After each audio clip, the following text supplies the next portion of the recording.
बल्कि आने वाले समय में और सफलतापूर्वक वहाँ पे ऑपरेशन चलाएंगे। इसके साथ ही साथ उस इलाके में जो काम चल रहा है उसके लिए भी पूरी बौखलाहट उनके अंदर है। उनको लगता है कि उनका किला ध्वस्त हो रहा है, उनके गढ़ में जाके काम हो रहा है। उन सड़कों के निर्माण में भी, पुल के निर्माण में भी, स्कूल के निर्माण में भी व्यवधान कर रहे हैं। विकास की काम बहुत तेजी के साथ बस्तर में, न केवल सुकमा में, दंतेवाड़ा, बीजापुर, नारायणपुर में चल रहा है। और मुझे लगता है कि अब समय आ गया कि एक रणनीति के साथ, और माननीय गृह मंत्री जी बताएंगे कि हम आने वाले समय में हम एक बेहतर तरीके से प्लानिंग करेंगे। और मैं सभी मृतक परिवारों को अपनी ओर से श्रद्धांजलि व्यक्त करता हूँ।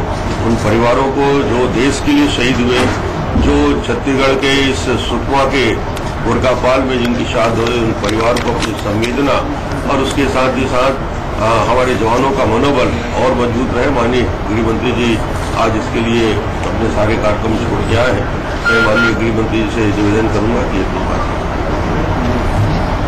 कल सुकमा में वामपंथी उग्रवादियों के द्वारा जो हमला किया गया है उसे मैं बेहद कायरतापूर्ण मानता हूं और इसे दुर्भाग्यपूर्ण भी मानता हूं। और मैं यह मानता हूं कि वामपंथी उग्रवादियों के द्वारा किया गया यह कोल्ड ब्लडेड मर्डर है और आदिवासियों को अपनी ढाल बनाकर विकास के खिलाफ अभियान छेड़ने की अब उनके द्वारा कोशिश की जा रही है। लेकिन मैं यह भी दृढ़ता के साथ कहना चाहूंगा कि इसमें वह किसी भी सूरत में कामयाब नहीं होंगे। केंद्र सरकार और राज्य सरकार साथ मिलकर हम कार्रवाई करेंगे और अब तक जो कार्रवाई की जा रही है उसके कारण जो बौखलाहट है उनके अंदर, उसी का यह परिणाम है। और उनके द्वारा डेस्परेशन में की गई यह कार्रवाई है। इतना ही मैं कहना चाहूंगा कि हमारे सीआरपीएफ के बहादुर जवानों का यह बलिदान किसी भी सूरत में हम लोग व्यर्थ नहीं जाने देंगे। हमने इसे चुनौती के रूप में स्वीकार किया है। इसीलिए यह भी फैसला किया है कि हमारी जो LWE की स्ट्रेटजी है उसको हम पुनः रिव्यू करने जा रहे हैं। जरूरत होगी तो हम उसे रिवाइज भी करेंगे। और 8 मई को दिल्ली में वह बैठक मैंने बुलाई है और कई राज्यों के अधिकारी उस बैठक में मौजूद रहेंगे। बराबर वामपंथी उग्रवादियों के द्वारा विकास कार्य को रोके जाने की कोशिश की जा रही है। सच्चाई है कि वह कभी नहीं चाहते कि जो हमारे आदिवासी क्षेत्र हैं अथवा गरीबों के क्षेत्र हैं उनका विकास हो। या आदिवासियों के और गरीबों के सबसे बड़े दुश्मन यदि इस देश में यदि कोई है तो यह हमारे वामपंथी उग्रवादी है।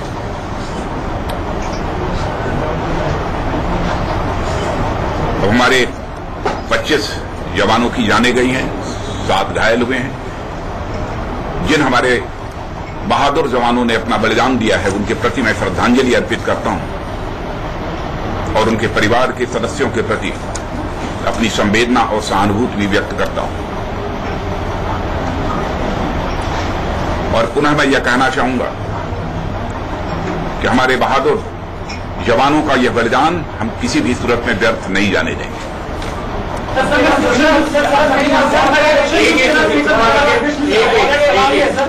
बार बार हम रणनीति बनाने की बात करते हैं लेकिन हर बार हमारा खुफिया तंत्र कहीं ना कहीं विफल हो जाता है। इस बार भी हमको चुनौती दी गई, आपने भी कहा है। चुनौती का जवाब किस तरह से दिया जाएगा, कब दिया जाएगा? नहीं, यह कभी स्ट्रेटजी कभी डिस्क्लोज नहीं की जाती है। ये बात तो मैं समझता हूं कि आप लोग भी समझते होंगे। स्ट्रेटजी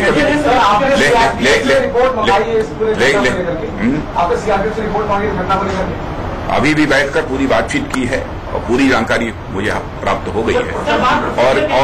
और इसीलिए हम लोगों ने तय किया है कि 8 मई को ही बैठकर हम अपनी स्ट्रेटजी को रिवाइज करेंगे, रिव्यू करेंगे, यह फैसला किया है।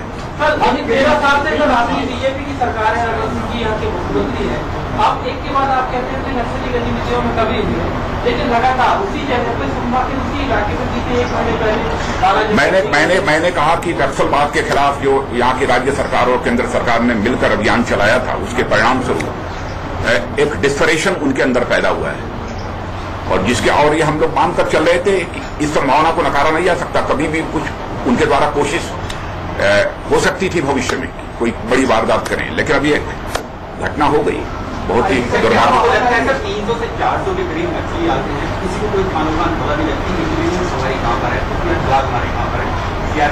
मैं समझता हूँ कि ऐसी घड़ी में किसी पर दोषारोपण करने का कोई औचित्य नहीं है और यह करना नहीं चाहिए।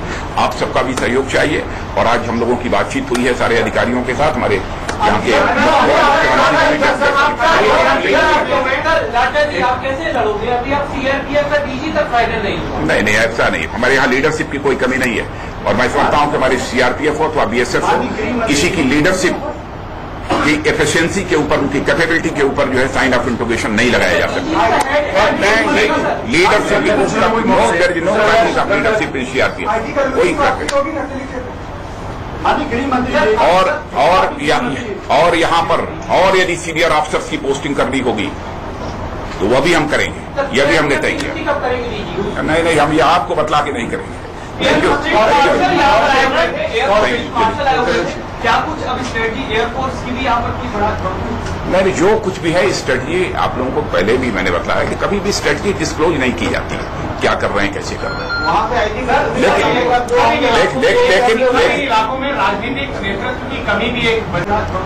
नहीं, जो कुछ भी है स्ट्रेटजी आप लोगों को पहले भी मैंने बताया कि कभी भी स्ट्रेटजी डिस्क्लोज नहीं की जाती, क्या कर रहे हैं, कैसे कर रहे हैं। वहाँ पे आई थिंक लेकिन इलाकों में राजनीतिक नेतृत्व की कमी भी एक वजह है, ताकि माओवादी बार बार उनको अपना बनाने की कोशिश करते हैं, क्योंकि लीडरशिप, पॉलिटिकल लीडरशिप का एक वैक्यूम है।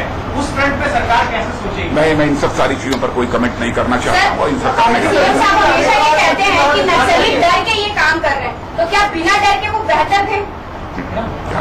सर एक सवाल शहर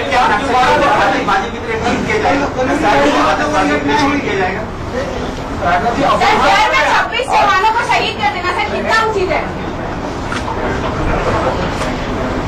थैंक यू।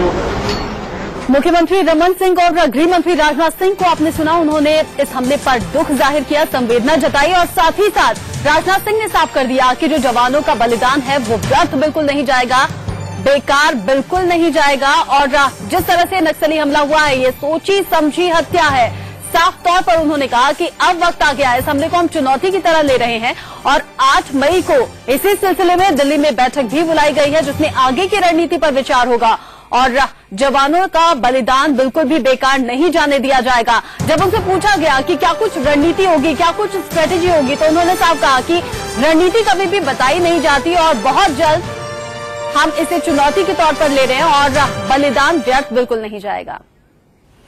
एक ब्रेक का वक्त हो गया है, जल्द लौटेंगे।